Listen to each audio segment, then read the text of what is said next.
I'm so happy. Katulungi gayon ni nako dinhi sa inyo ang lugar. O first time dinhi sa inyong Kaumulan Grounds. Anyway, magpasalamat ko sa mga kausapa sa RSV Group of Companies for inviting me over. And of course, to the rest of the group na nagbalik-balik na yun dinhi. Alright, I hope you guys will enjoy. Here's my first song, a Bisaya song.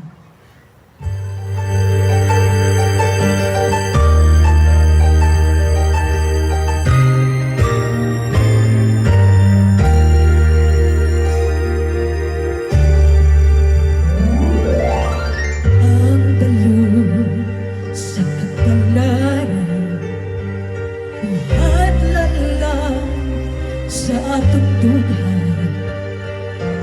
umilang na dili mapapas saan mo sa atong guma isang pa kung atong hingin muhadla sa tuwata kala